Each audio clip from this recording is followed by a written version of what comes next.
We're looking at a lighter severe setup for Friday, but followed by a significant severe weather event possible on Sunday. The time is 2:10 p.m. and it is May 23rd. Welcome to another update from Great Lakes Weather. Hopefully everybody's doing well today. We're going to dive right in. In this video, we're talking about Friday's severe weather setup. Again, I'm not really seeing too much in terms of tornado potential with this setup based on the latest models, but I am seeing the potential for some damaging winds and hail, and it's going to be on the lighter side. I know we've been seeing a lot from those tornadoes that happened just a couple days ago in Iowa. Very significant day out there, but I don't think it's going to be anything about that caliber for Friday. Sunday, however, looks to be a pretty robust setup, and that's something we're going to kind of focus on during this video also. Let's talk Friday first. So on Friday, we have a slight risk for severe weather across portions of western Indiana, Illinois, and southern Wisconsin. You can see the threat for tornadoes is at a 5% area for portions of northern Indiana, southern Wisconsin, the same place that saw one of the first tornadoes of the year back in February, and then 2% going all the way down towards portions of Texas as well. I don't see a good tornado setup with the latest models that have come out, or at least the latest models that I've been examining with regards to the HRRR for tomorrow. But there is that 5% put out there for the SPC, and again, it is possible that there could be some tornadoes out here. Michigan, I really don't think you're going to see a tornado in Michigan, or even portions of Indiana east of the Lafayette region. I don't think that's going to be the case. We're going to break down exactly why that's the case. But this is the setup for Friday. Let's go straight to the models so I can show you kind of how that's going to unfold or what that's going to look like. Then we'll talk Sunday, okay? So let's start where we are at. It is at 2 p.m. right now. So this is 2 p.m. today. That's where we're at right now. You don't really see too much going on, and that's really going to be the case for Thursday. Not too much activity. Things are going to be kind of quiet, but then as we get into Friday, you start to see some storms across portions of Iowa. Those are going to be associated with a severe weather event that's going to be occurring. Further west, there's an enhanced risk for severe thunderstorms today, and then the slight risk will be carried over with the same system tomorrow. So progressing forward, you can see that this line is kind of sitting out here. This is at 8 a.m. on Friday, so the 8 a.m. tomorrow. As it progresses forward, you can see that a line kind of organizes along with it. There's going to be some destabilization in the atmosphere. In fact, if I show you with the latest in terms of CAPE, you can see that CAPE value is going to be close to 2,000 across different areas. Again, CAPE, the minimum for CAPE is around 2,000, so the fact that we have 2,000 here could initiate some strong thunderstorms capable of damaging winds and hail. The thing that really tells me that there's not really going to be as much of a tornado threat, though, is if you take a look at the storm relative velocity, not really too much SRH across portions of where this line is developing out here. So the line is kind of right here at about noon, and you can see that there's not too much SRH. Again, the minimum threshold you want is about 150 for tornado development, and you may notice out here across portions of Wisconsin and Illinois, you do have better SRH and close to 200, 250. So that is why the tornado potential is focused in that particular area, because the SRH is higher SRH, higher spin in the atmosphere, the ability for updrafts to form and produce a possible tornado on the ground. So that is why the threat is a little bit higher out there. Further south, I don't think it's going to be the case. Let's go back to radar with this. All right, so as we go forward, you can see this is at about 2 p.m. right here. You can see it organizes a pretty long line going all the way down from Missouri up towards portions of Wisconsin. And you can see that the line is it's a pretty linear line, which means there's not really as good a potential for tornadoes within a linear mode of storms. It's better to have a supercell setup where it's basically in an untapped area, and it can just kind of take in a lot of instability, a lot of that different warm, moist air. But with a linear mode, it's really more along lines of damaging wind threat. Now, I could see the possibility of maybe a brief spin-up QLCS tornado. I think that's probably going to be relatively weak, and it's not going to go much further east than the Indiana-Illinois line. In fact, if we progress it forward, let me go back to a forecast loop here real quick. So we progress it forward. You can see that the line continues to cross Illinois until about 5 p.m. You can see it's starting to cross the lake at this point. And then once we get to 7 p.m., you can see that the storms are beginning across portions of Indiana and Michigan. But you can see they're gradually weakening as we start to get to that point also. So these storms are going to be weakening as they approach portions of Michigan and Indiana, which is why I think the setup across Michigan and Indiana is probably going to be a little bit, I guess you could say, on the weaker side. But again, slight risk for severe thunderstorms, the potential for damaging winds of 60 to 70 miles per hour or some large hail is there because of the destabilization that we will have. Again, there's not going to be as much spin with these storms, so tornado potential is not something of too much of a concern. All right, so that's Friday. Now I want to get to a more robust setup that we're seeing for Sunday. I'm going to go fast through here. Day 4. Okay, you can see this is the Sunday setup. Okay, 30% risk area for severe thunderstorms across portions of southern Indiana, Illinois, Missouri, kind of the Ohio Valley region, and it lifts up further north into portions of Indiana and Illinois, 15% risk. Okay, now the latest NAM model depicts this much further north than what is being shown by the SPC risk area here. Now again, with the NAM model being at its maximum value out, 84 hours out, I really think that it's probably going to shift a little bit further to the south. If it stays in place, though, the way the NAM is depicting it, it could go a little bit further into Michigan, this risk area. I'm starting to see some rather interesting outputs from the NAM that are something just to keep a close eye on with regards to the potential for tornadoes. Again, one place that we don't want to see tornadoes again is southwest Michigan, but it's something that we're going to be watching carefully so that you're aware and informed of what's going to be happening. Again, we're looking at raw model data here. It's probably going to change as we get up to the day, so take it with a grain of salt. It's not I guess, in term meteorological gospel, I guess is the term you could use for that. So that is the current outlook by the SPC. They'll update it tomorrow with the actual, I guess, outlook regions marginal slight enhanced. We'll see where it goes with regards to this, but they have been pretty interested in this setup. A regional severe weather episode is expected on day 4 Sunday. Significant severe thunderstorms capable of all hazards will be possible. So that is something that they're watching quite carefully. Now let's take a look at the pattern that is associated with this again.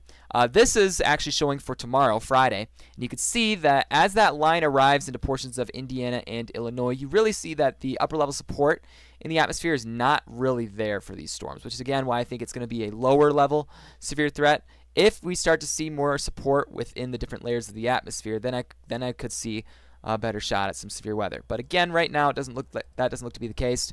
What I'm concerned about is this wave of energy coming through on Sunday. Okay, so this is Sunday at about 2 p.m. You can see you've got some good upper level support. You've got wind. You've got southerlies at about 60, southwesterlies at about 60 knots, 50 to 60 knots in some places. That's some pretty decent upper level winds that could further instigate the development of severe weather across portions of the region that is highlighted here. And again, you can see that it is much stronger across portions of Kentucky, Illinois, Indiana. So that is why, again, the threat likely will shift further down that direction. We'll take a look at the NAM and compare it to that. But that is what we are watching out for. And again, this is at the lower levels of the atmosphere. Okay, so you can see this is again for Friday. Not really seeing that support at about 1 p.m. for the low levels as that moves out of the way.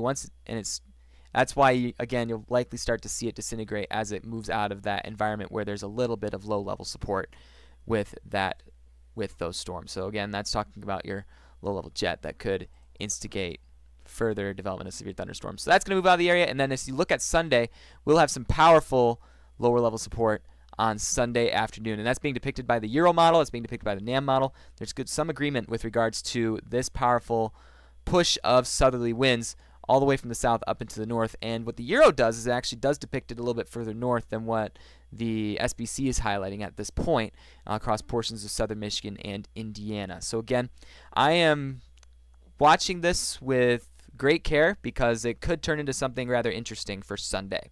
All right, so let's take a look at how it plays out. This is one of the closer range models, not the closest range model for Sunday, but we'll take a look at exactly what it's depicting. So again, here's what the NAM is depicting for tomorrow, Friday, 5 p.m. You can see that there's some storms firing across portions of Illinois. You get a sounding by the NAM standards. Again, the NAM does not really always have the best handle on these situations, but it's good to look at as an initial kind of idea of what could possibly occur. You can see that the hazard type does show TOR. You do have storm relativity of around close to 150, that minimum threshold that you want for the potential for a tornado.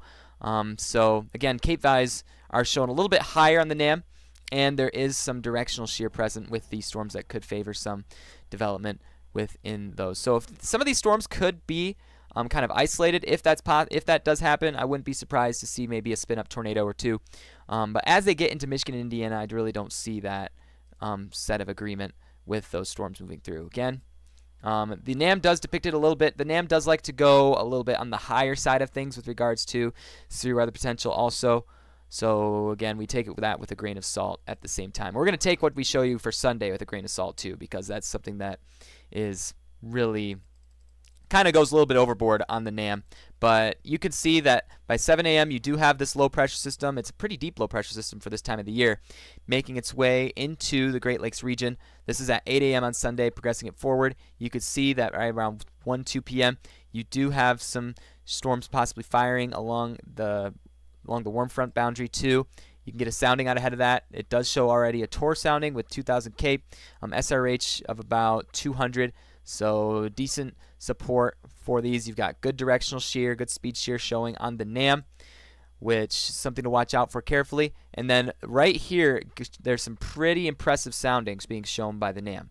So if you get a sounding across southern Indiana, you can take a look. Right there you have a TOR sounding. Cape values of 4,600. Do I think that's quite a bit? Yeah, I think that's a little too much. But still, again, it doesn't really have as good of a hodograph, but you do have your temperatures in the upper 80s with your dews in the 70s, which is really good moisture out there. Good 3 cape, very steep lapse rates being shown by the NAM model. And then if you go closer to portions of Michigan, such as St. Joseph County, you get a sounding there. PDS TOR sounding, cape values of 3277. You've got good directional and speed shear. Again, this is likely going to change as we get to the actual time of the event. But with the signal that the NAM is giving out, pretty robust signal already, it's something to be watching out for portions of the Great Lakes region that there could be severe weather. Will it be southern Michigan? Timing and location is still something to be figured out. But it is still a good signal that there could be some severe weather on Sunday afternoon. Good 3 cape at the surface. SRH is at 270. SRH over 250 is capable of producing some pretty decent tornadoes, which again shows why the sounding or the algorithms within the weather model are depicting PDS TOR potential for this setup. Progressing it forward, you can see also back in Illinois there's some storms that will be developing based on what the NAM says, and those storms also have that tornado potential present with good SRH, good cape, and really good and pretty good directional and speed shear present with those. So again, could be a couple waves of strong thunderstorms with this based on what the NAM is depicting. Will that likely change? I think so, but again, this is something to watch out for carefully as we get to the time of the event. If the support for this setup is maintained, I would not be surprised to see a very good potential for some significant severe weather highlighted in this region. I am expecting it to shift a little further south, but right now I'm just going to wait and see what the NAM model does and what it decides to do, or what the future convective allowing models, which we will start to see more of Friday evening, will start to depict with this setup later on. Let's go back to 5 p.m. and take a look at the dynamics. Again, keep in mind, we're looking at the NAM model. This is the end of the run. Okay, we're not really too far towards the end of the run. As it gets close to the event, it'll get a better handle on all the different factors that are associated with the environment out there. But if you get a severe weather or look at these severe weather dynamics, again, your cape values are quite high with this, close to 4,000 across portions of northern Indiana, southern Michigan as well. If you look at the upper levels, again, your low level jet, it's kicking out of the south. You've got a very strong LLJ that's going to be present with these as they make their way in. 700 millibar, also your mid-layer support, and your upper level support is also present. So again, all of those different pieces coming together to make this event something worth watching. Okay, storm relativity values, again, you're gonna have some pretty good SRH, especially being depicted across southern Michigan as well, and across portions of Illinois ahead of the cold front. So again, you've got some pretty decent dynamics that are being shown by these models. Supercell composite values are also showing up as in pretty good values here. So again, we're gonna wait to see exactly how this changes over the next couple of days. I'll probably do a video update over the weekend, but I want to put this on your radar. Could be an interesting severe weather day Sunday afternoon. So you're going to want to wait to receive severe weather alerts. You're going to want to wait to be in contact with different weather forecast offices. You're going to want to figure out a plan in regards to severe weather potential, especially if you're in Indiana. I think Indiana is going to be at play for the severe weather setup. Illinois could also be at play. It might be for the south and southern Indiana, southern Illinois, but based on the Euro and the NAM, it looks like it's shifting a little bit further north. So again, that's a trend that will probably change over the next couple of days, but again, still, uncertainties. Things you just got to look at and kind of think about. This right here is showing your lapse rates. So again, higher lapse rates usually further capable of producing more along the lines of a hail threat. So you do have some good lapse rates capable of some large hail again with this setup. And again, probably don't want to see this with regards to what we saw on May 7th across southern Michigan. 2 tornadoes, 2 F2 tornadoes that did some damage across Portage and Sherwood. But we're going to keep an eye on this closely. If this holds together, I will definitely be chasing southern Michigan, not leaving that. That's my I guess, running ground. And if it shifts south, I will be going south. Sunday afternoon is a storm chase day for me, no matter what. So I will be out there.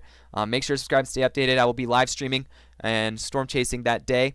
And I'll keep you updated on the latest models as they come through. Stay tuned to the YouTube channel. We'll try to do some more videos with regards to this setup. Going to be an interesting day, and I will keep you updated on it. So just stay safe, everybody. Make sure to have a way to receive the alerts on Sunday, and I will see you all later.